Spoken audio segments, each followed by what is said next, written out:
my major design project is a collection of 7 looks. The real point was courtesans. Courtesans was basically tawayafs of the older times.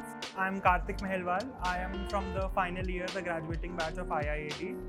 So, like while I have always had interest in history, so tawayafs was one area that I had to cover.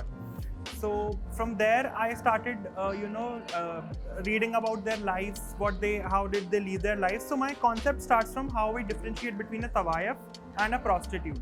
People have always misled that thing. While I was reading more about it, there is this book Dharma, Arth, Kam, Moksh by Devdutt Patnaik. So when I read that book, I got a linkage between a tawayaf or a Vaishya with a goddess. So the feminine principle or my concept becomes the vast space of sexuality and spirituality. So with the amalgamation of these two principles, I started looking at the areas of desires and lust of creation and expression. It's a more ferocious, a very raw form of feminine expression, a feminine energy. There is introversion or intuitiveness, but still it is the supremacy. So that then formed the basis of my design process and my line quality.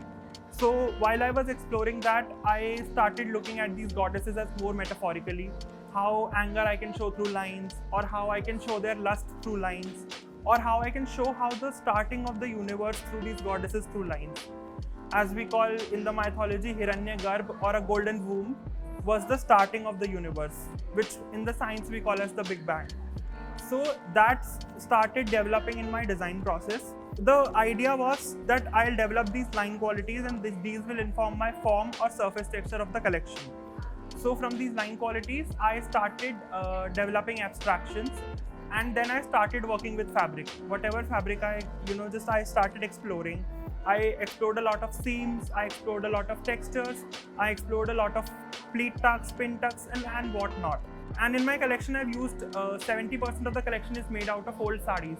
So I was keeping this aspect of upcycling and sustainability also in mind, that while I'm making a collection, it should be something which is not wasting money or wasting resources that are there in with me.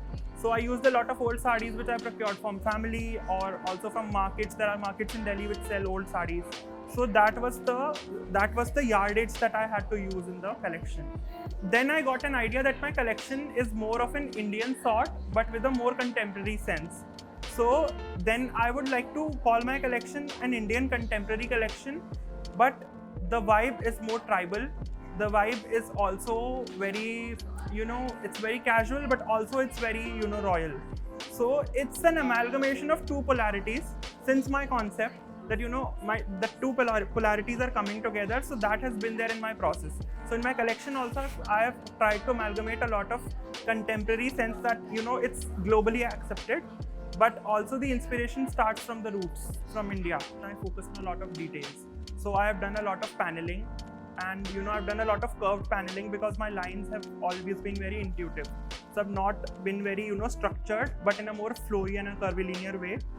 I have focused on a lot of seams because my idea is that whatever textures I'm making, like the garment should be finished in a way that it appeals the other person. So seams is something, or where you join the garment is something that should be very beautifully done. So I've done a lot of fluting panels. So I've done a lot of seam insertions as well. Then rather than focusing more on the form, I've also focused on more on quilting also, like how I make the fabric first and then making the silhouette.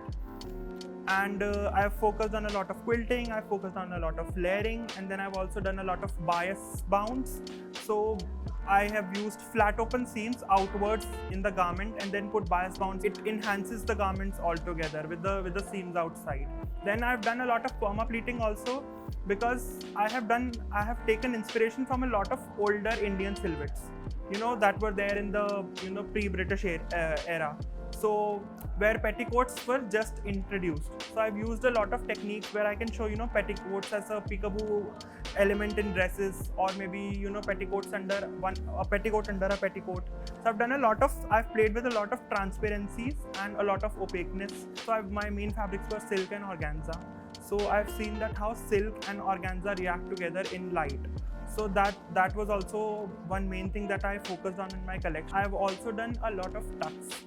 And one main thing that has stood out in my collection is tagai. So tagai is basically a stitching technique which has been there in like the in Indian silhouettes since ever, because it's done on salwar moharis also. It is done on sleeve cuffs. It is done on yokes. So tagai is basically nothing, just stitch lines of machine on a garment so that it reinforces it and also makes it very aesthetically beautiful. When I am imagining a collection, I'm not able to think of the silhouette first or the form first, that how will my silhouette be.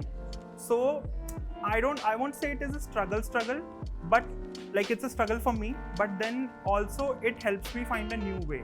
My design journey at IIAD has been a spiral, like starting from the foundation until here. I have been through a lot of changes in my own visual language or in my own personal style of working also.